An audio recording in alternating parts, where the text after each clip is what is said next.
Tell me, you've already said you don't think the Smith Commission goes far enough, so let's talk specifics. If Northern Ireland does get ability to vary its rates of corporation tax, do you think that should apply to Scotland as well? Yes, I do. I think if corporation tax is devolved to Northern Ireland, as there is an expectation that it will be this week, then there is no argument that says it shouldn't also be devolved to Scotland. Can I say about the Smith Commission, firstly, though, I do very much welcome what is in the Smith Commission report. I think Lord Smith did an excellent job. It was no mean feat to bring 5 different political parties together and get agreement on the recommendations that are included in his report. So I very much welcome it as far as it goes, and I look forward to being able to use the additional powers that it recommends to the benefit of people across Scotland. But I do think there are some significant powers that are not in the Smith Commission report that we should have in Scotland.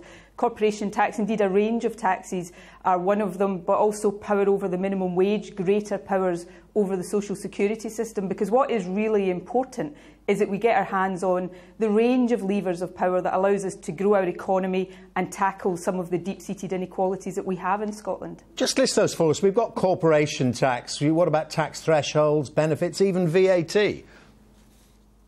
Well, there is a proposal in the Smith Commission recommendation that a proportion of VAT revenues should be assigned to Scotland. I support independence for Scotland. I don't think that's any secret. I also, though, accept that as long as we are part of the United Kingdom, there are European rules that would make it difficult to devolve completely control over VAT.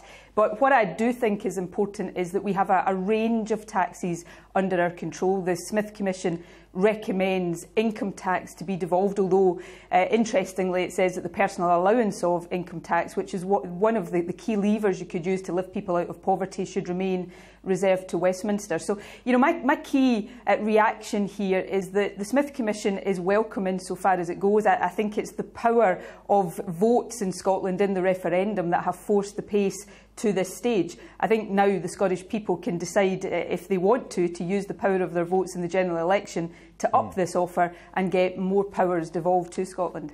OK, I'll talk about that more in a moment or two, but as we're discussing the economy, the thought occurs, I mean, is there a part of you that's thanking your lucky stars that you didn't win that independence referendum? Because right now, given the state of the oil price, with analysts saying it's heading towards perhaps $60 a barrel, and your calculations, the SNP's calculations for Scottish independence were based on something around about $100, there would be a mighty black hole in your economic plans. They'd already be, as you were planning to become independent, the financial institutions, the banks would already be planning to pull the rug on an independent Scotland.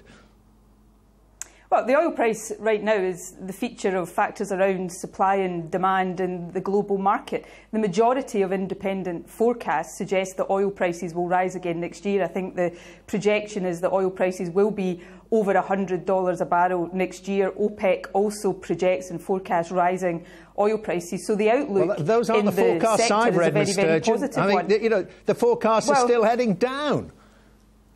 Well, you know, I'm telling you what OPEC are forecasting, but the point I was going to come on to make is at the heart of the proposals we put forward for the stewarding of our oil revenues was the establishment of an oil fund. We were suggesting that an independent Scotland, indeed we think the UK should do this as well, is that we should steward our oil revenues in a way that is responsible. We should manage our public finances in a way that allows us over time to do what Norway has done over the past years, which is save a proportion of those revenues for the benefit of future generations. Our entire approach to what is a massive asset for the Scottish economy. Our economy is not dependent on oil. It is a big advantage, but we should steward that advantage in a more responsible way than the UK has done in the decades gone past.